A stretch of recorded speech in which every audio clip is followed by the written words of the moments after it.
morning හැමෝටම ගොඩ දවසකින් මේ travel vlog එකක් අරන් ඉන්නේ. අපි යනවා දවස් 5ක ලොකු trip එකක් කියන්නේ. ඉතින් අපි ඇත්තටම යන්නේ වන්දනා ගමනක්. මේක හැම සැප්තැම්බර් මාසෙම අපි පොළොන්නරුවේ සෝමාවතී චෛත්‍යරාජාණන් වහන්සේට පූජාවක් දෙන්න තමයි යන්නේ. ඒ පූජාව කරන්නේ අපේ තාත්තගේ යාළුවෙක් සුමනසිරි මාමා.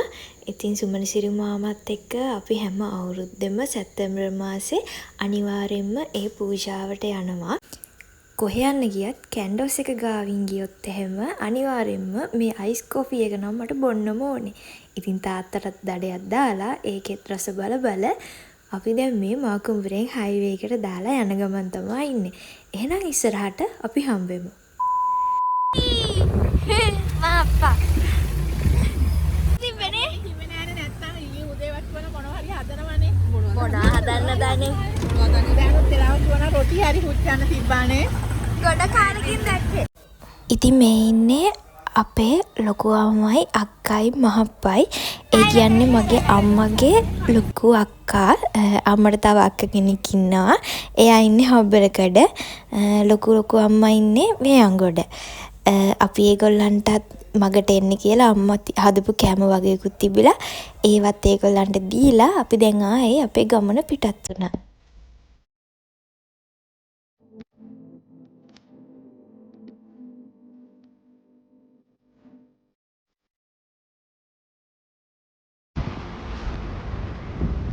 මේවා කියන්නේ මේ පොඩි එක වටේ ඔව් මේ කැවි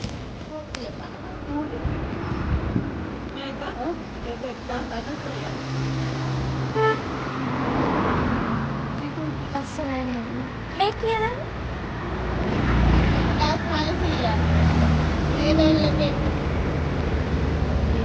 අර මහතවස්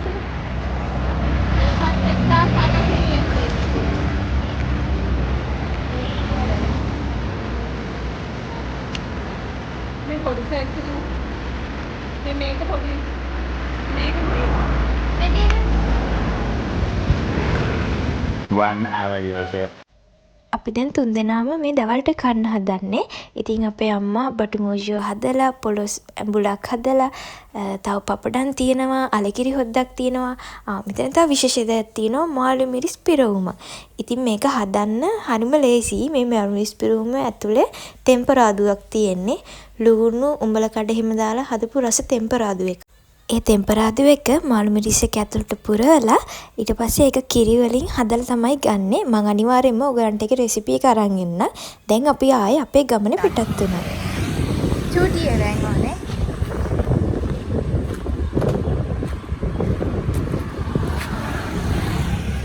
කිරිදිරු මේ වල ආටේ කොන 450යි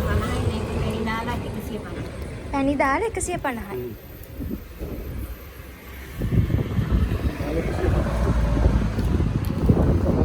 පැණි දාපෙකින් ගත්තේ. ඔව්. දැන් අරන් යන්නම් අපි. අරන් ගිහින් ඔව්. මේ පැණි දාලා නේද? පැණි දාලා දෙන්න.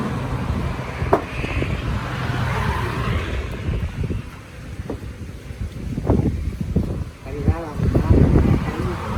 කිරිය දාලා නම් පැණි. ආන්ටි මට පැණි දාලා දෙනවද? බෝතලයකට. අර ඒ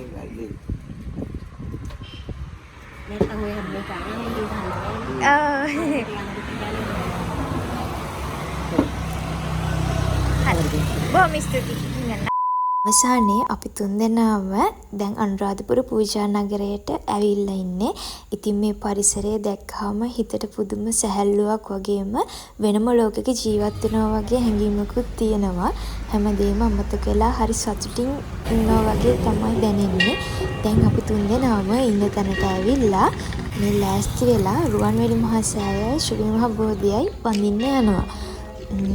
රුවන්වැලි මහා සෑය අද ලොකු දාස්පෙතිය මල් පූජාවක් තියෙනවා. ඉතින් ඒකේ වීඩියෝසුත් ඕගලන්ට ඉස්සරහට බලන්න පුළුවන්. ගොඩක් සෙනඟ හිටියා. සමහරට දාස්පෙතිය මල් පූජාව නිසා වෙන්නේ නැති. මේ දාස්පෙතිය මල් පූජාව හරිම ලස්සනයි. ඒගොල්ලෝ බුදු සරණයි කියලා අකුරු වගේක් හදලා තිබ්බා. ඒ අකුරු පවා හදලා තිබ්බේ ලස්සනට දාස්පෙතිය මල් වලින්.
The next day. ඉතින් අපේ අනුරාධපුරේ එක දවසක් ගෙවුනේ ඒ විදිහට. දැන් මේ පහුවදා උදේ අපි තුන්දෙනාම පාන්දරම නැගිටලා ලෑස්ති වෙලා ආයි රුවන්වැලි මහා සෑයට යනවා. අද අපි තුන්දෙනාම රුවන්වැලි මහා සෑය ගාව සිල් ගන්නවා.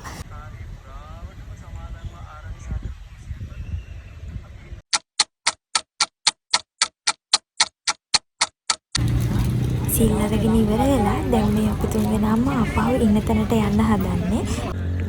ඉතින් අයිස්ක්‍රීම් එකත් රස බල තුන්දෙනාත් එක්ක ඒ විදිහට යන ගමන් ආපහු අපි මේ ලෑස්ති වෙලා යන්න හදන්නේ තුප්පාරාමෙට.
3 hours later.